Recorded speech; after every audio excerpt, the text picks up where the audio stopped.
Hello and welcome to the Community Spotlight interview series at studentfilmmakers.com. I'm Mora Nicolaiță, your host, and today we're excited to bring you an exclusive conversation with one of our talented community members, Jeff Kitchen, who is an accomplished writer and mentor with valuable insights to share on the art of screenwriting. In today's interview, we'll dive deep into the world of storytelling as Jeff answers three crucial questions that can help aspiring screenwriters, filmmakers, and visual storytellers elevate their craft. We'll explore the importance of understanding the craft of the dramatist, learn about Jeff's process of development compelling characters, and uncover his approach to structure and pacing screenplays.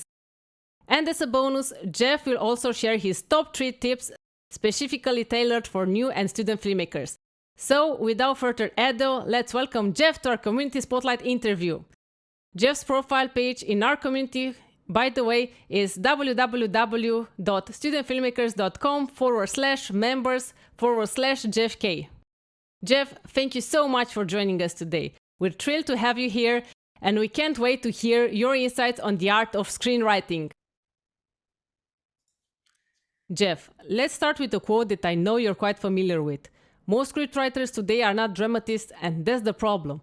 Could you please elaborate on this statement and explain, particularly for new writers just starting out, what the craft of the dramatist entails in the screenwriting world?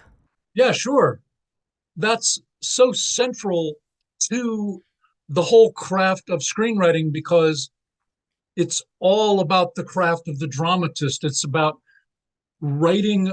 Basically, it's about turning a good story into something that is what they call stage-worthy. That means it works in a performance medium so that it can be performed by actors and that it is continuously compelling to an audience so that they're always on the edge of their seat to some degree. So it's really comes out of thousands of years of study and work and really hundreds of years of what they call dramaturgic theory. It goes back to Aristotle, but it was developed a lot in the 1700s and on.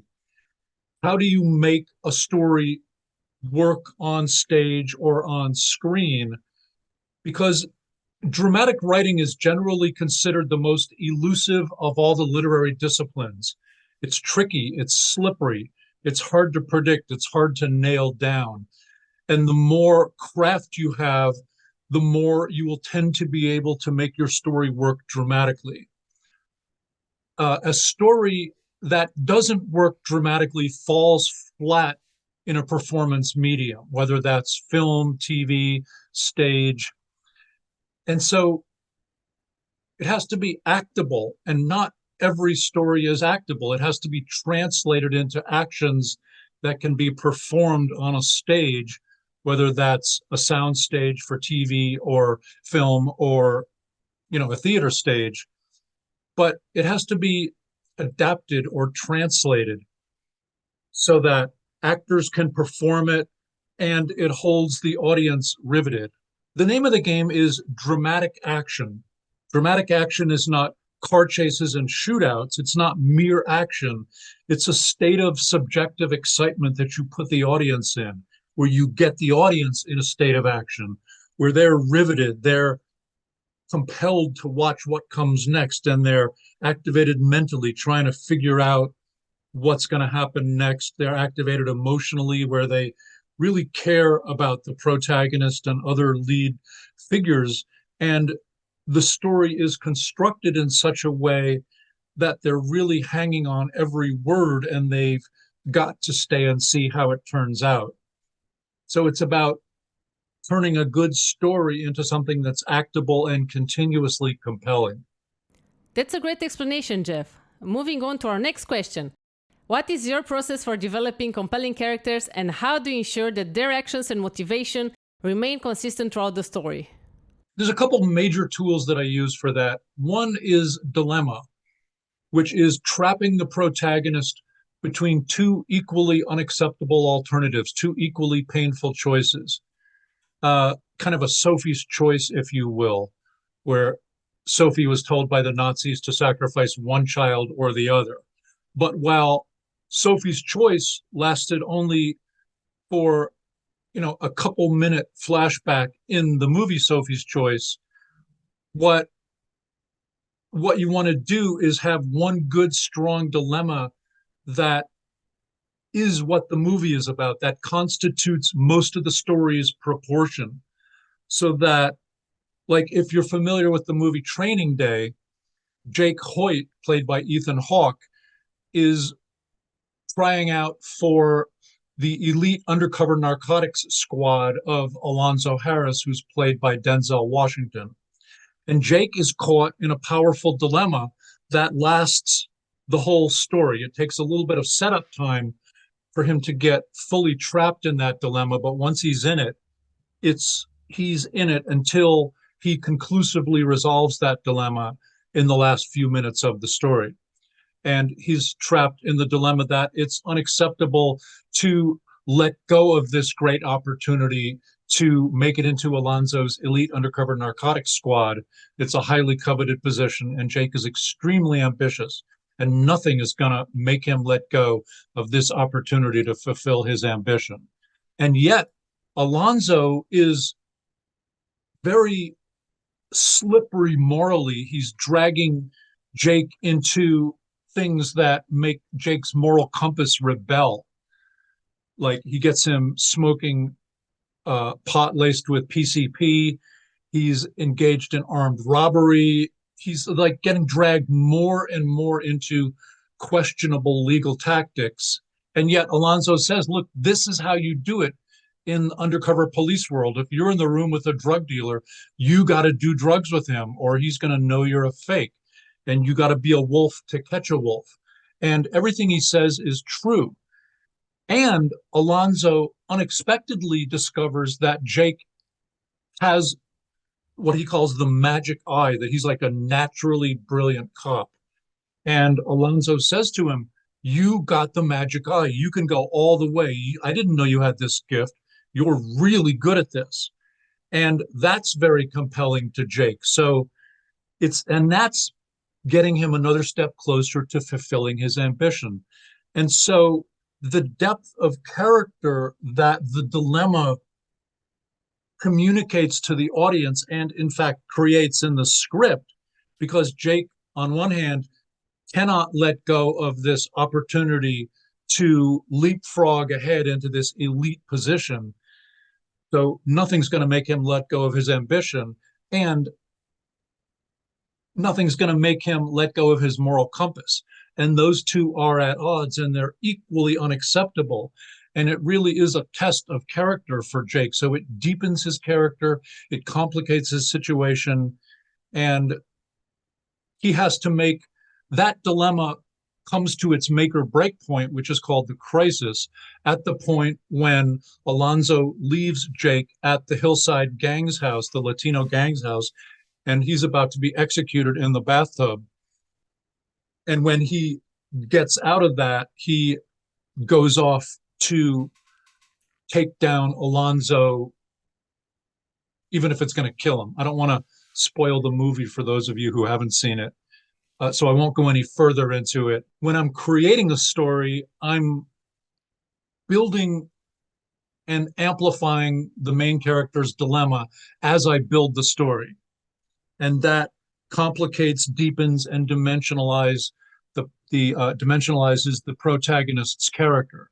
I also use another tool called the Enneagram, which is a very powerful personality profiling tool that is a mixture of ancient wisdom about human nature and cutting-edge psychology. And it says that there's 9 different personality types, and each type has healthy aspects, average aspects, and unhealthy aspects. And it's a powerful art and science that is quite useful in terms of creating a character, dimensionalize a character, giving a character deep flaws, having real insights into the motivations and tendencies of that character, their basic fears, what drives them, how they tend to think, how they interact with the world. And so if you can find the personality type that like your main character is, and to what degree do they exhibit unhealthy aspects of that character type or average aspects or healthy aspects. That gives you specifics with which to dimensionalize your character. It also makes them consistent and coherent throughout the story, which was part of your question. And it gives you, because it's a real portrait of real people, you'll tend to recognize the traits of that character. And if as you're building your character in a script and you're working with, say, what they call a type 3 or a type 6, and you're reading through the mechanics of how that personality type interacts with the world under stress and different things like that, you may realize, oh, wow, my uncle's just like that. Like, oh, I know this type of person really, really well. And that will imbue your character with more deep understanding because it's a familiar, universal type of person that you can utilize the traits and tendencies and so on that the Enneagram helps lay out for you and use them to create a character that is coherent, compelling, flawed, likable, and headed for a creative resolution or headed for a disastrous resolution, depending on how they're wired and how they're warped.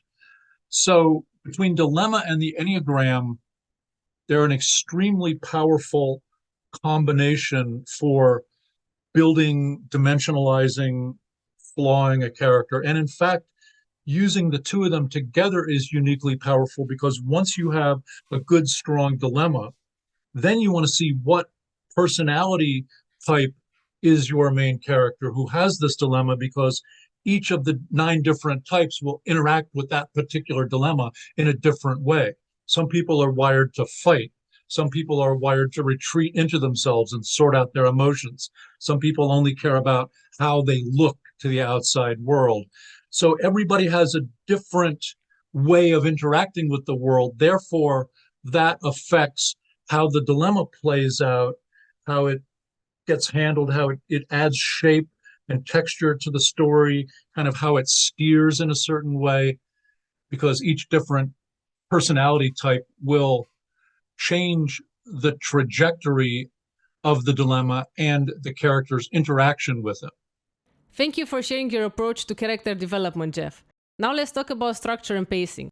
How do you approach these elements in your screenplays, and what techniques do you use to maintain audience engagement throughout the story?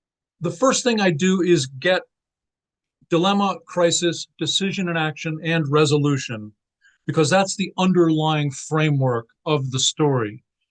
And everything is kind of built on that. And then I'm inventing the story and, normal story building, world building, coming up with a great ending, character building, all that stuff. And then I use a tool of logic to pull all that together into one coherent whole plot rather than a collection of elements. And that gives it a unity and a focus. And then I go into plot construction, where I use a remarkable plot construction tool called sequence proposition plot that uses reverse cause and effect. So the first thing I do is I take the story that I've roughed out and I assemble it all in reverse order, starting at the ending. And I say, okay, there's the ending, crystal clear. I know where I want to end up. Then I say, okay, what's the immediate cause of that? Why did he go into that room and was able to outsmart the person who was there to kill him, that kind of thing. And then what's the cause of that? How did he learn that it was a trap, and how does he prepare? What's the cause of that? And you're chaining the story together by working back from each effect to its cause, so that when you read it from the bottom up A causes B, which causes C, which causes D. And that gives you a tight forward progression of the plot. And you do it with no detail on the first pass, just the most generalized statement of the building blocks of the story. And that gives you a crisp, clear look at the story that you've been building, and it ties it all together. The reverse cause and effect also has a huge benefit of separating the necessary from the unnecessary. The work of the amateur is characterized by the unnecessary, where amateurs overwrite dialogue, description, have scenes in the script that shouldn't be there, entire sequences that shouldn't be there, sometimes even a whole act.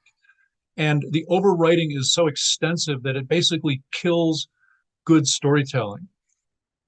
And so by saying what's the cause of an effect rather than what merely happened before it, it helps you get at that which is necessary to advance the action of the story. And it strips out unnecessary tangents and superfluous information. So it helps strip the storytelling down to its absolute core steps. It's like dipping a fish in acid and pulling out just the bones. And you can see this in action when you say that you get woken up by a phone call and it's your sister and she said, I just had the most incredible, vivid dream. A dream that you went and bought a lottery ticket and you won a huge amount. And like, I've never had a dream like this. And you got to like get dressed right now and go buy a ticket. And I'm not kidding. And so you get dressed, you go into town, and there's things that happen before you buy the ticket. Like you might get a parking ticket, you buy a coffee and a donut, you almost step in some dog crap. It's like there's things that happen before it, but the cause of you buying that ticket is your sister made you do it. So the ability to see the cause of something as opposed to the things that merely happen before it enables you to get at the major plot points of which the story is constructed. And when you have a story that's constructed where step A causes step B, which causes step C, then you set up that helps make for a compelling narrative, because when you set a cause up, the audience now wants to know, okay, so what's the effect of that? And what does that cause? And what does that cause? So you keep them moving forward. They've got to stay and see how it turns out. And so that's a way to create to turn a good story into a compelling narrative. It's about dramatizing a story. And part of the technique is that you go through the story once in reverse with only the broad strokes, only the general plot points. And that helps you see what you got, get it right before you commit to detail. Then you go back through it again, where you're going back through those steps. And like, you know, the last step is that he walks into that room knowing it's a trap and has something up his sleeve to try to get out of it. And he does that in the end. You would say, so what would that look like in a little more detail? Like, what does he take in there? And how does he, you know, what does that look like? So you're figuring it out in a little more detail. So this is good for story creation. And you go back through the whole story and figure it out in just a little more detail. And you're still creating a rigorous chain of cause and effect. It's just broken down into slightly smaller steps. Then you go back through that chain again, figuring it out in just a little more detail and still rigorously adhering to tight cause and effect. So you keep excluding the unnecessary. Anything which isn't necessary to the forward progression of the story does not make its way into the script. And therefore your script reads clean and coherent and compelling, and it's not overwritten and overburdened with stuff. And that makes for, you end up with tight detail, each step of which causes the next effect, which causes the next effect, and so on. And the other thing that I do is, in addition to doing the reverse cause and effect and gradually building up the story, is that I also create a two-sided conflict for the overall story where you set up a potential fight between the protagonist and the antagonist somewhere roughly around the end of Act One.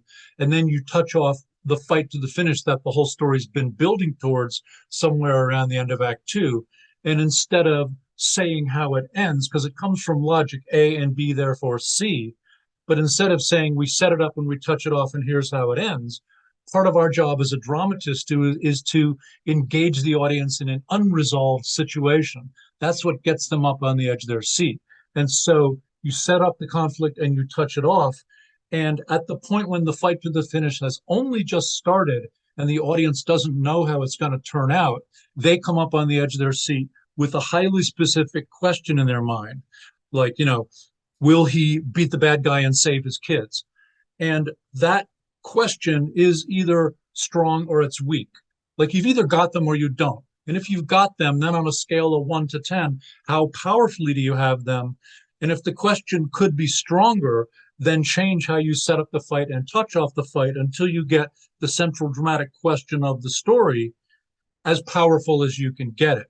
So you do that to the overall story. Then you do that to Act One, so that 2/3, 3/4 of the way through Act One, you get the audience up on the edge of their seat, wondering how the conflict that act has built towards is going to turn out. So you're creating dramatic action. Then you do the same thing to Act Two, and then the same thing to Act Three. So each act brings the audience up on the edge of their seat 2/3, 3/4 of the way through it. And then you break each act down into sequences, and you do the same thing for each sequence, where you set up a potential fight, touch off a fight to the finish, get the audience up on the edge of their seat, wondering how it's going to turn out, and then you complete the action. So each sequence, there's 2 to 5 scenes in a sequence and 2 to 5 sequences in an act. Each sequence gets the audience up on the edge of their seat, wondering how the central conflict of that sequence is going to turn out. And then you break each sequence down into scenes and you set up conflict in each scene, where you set it up, you touch it off, and then the audience comes up on the edge of their seat, wondering how it's going to turn out. So you're dramatizing that scene, and that scene has good, tight cause and effect. So it's tight and it's dramatic. And then the next scene gets the audience up on the edge of their seat with a question in their mind about how it's going to turn out, and so does the next scene. And those 3 scenes together, each of which is tight and dramatic, constitute, all 3 of those together make up the opening sequence of the film, which has good, tight cause and effect and gets the audience up on the edge of their seat. And the opening 3 sequences, each of which is tight and dramatic, constitutes Act One, which is tight and dramatic. And all 3 acts, or however many you've got, each of which is tight and dramatic, constitute the overall story, which is in and of itself tight and dramatic. So you have consistent, coherent, compelling, dramatic action. So you never revert to flat narrative. You never revert to, none of your script ever becomes flat dramatically where it's mere information and the audience is not on the edge of their seat to some degree. So that's a way of having your whole story be consistent and structurally unified, where that opening scene serves the overall story, and each sequence serves the overall story, each act serves the overall story, and they're all dramatic, they're all actable, and they're all gripping to an audience. Your insights on structure and pacing are invaluable, Jeff. Finally, we'd love to hear your top 3 tips specifically for new and student screenwriters, filmmakers, and visual storytellers. Could you please share them with us? It's so much of it is about the craft of the dramatist. Can you make your story work dramatically? And there's a lot that goes into that, but it's really, a mastery of a comprehensive craft that's taken, many centuries to develop. And it's a subtle art. It's elusive. And I would really advise taking the time to master your craft before you launch into doing a lot of writing, because it will really shorten your learning curve. The more that you have a mastery of craft, the more that you'll be able to properly engineer your script before you write it, so that much of the energy that goes into rewrites can be put into making the script work before you actually write a draft. And that can make it so that you're not always trying to fix bad drafts. A playwright friend of mine said before he learned my technique, he would often do 6 or 7 drafts before he started to figure out what the story was really about. And he said, by that time, I'm sick of the damn thing. I've spent too long on it. So being able to get it right as you build it before you write it is very economical. The other important thing is that make sure that your idea for a movie, TV show, a stage play is good, because a lot of people put a whole lot of energy into story ideas that are not good enough. And you have to be able to evaluate your own material critically. It's what in the world of horses, they say someone is a good judge of horseflesh. They can go up to 2 racehorses and go, give the horse a good look over and go, do not buy that one, and absolutely buy that one. And the untrained eye can't tell the difference. But it's a really critical factor to be able to evaluate your own material and to walk away from things that don't have enough juice to them. You might have to collide that with another story idea to make it be like, oh, now that would make a movie. And in terms of the third tip is read a lot of great scripts, love movies, watch them, soak yourself in them, read all the time, and really live life. If all your story ideas come from other movies, then you're just recycling things that have already been done in a certain way. So don't make that the only well that you draw from. Get out there and live life and live it deeply. That's where a lot of stories come from, and think about, look at what's really interesting is that if you are interested in making movies, then you probably had the experience where some movie or TV show or great novel like changed your life. Like you saw that movie and you're like, oh my God, that was astonishing.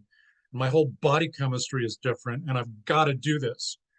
And look at how those types of experiences that electrified you and probably propelled you into this career, look at what they did to you and how they did it, because your movie should be designed to do that to somebody else.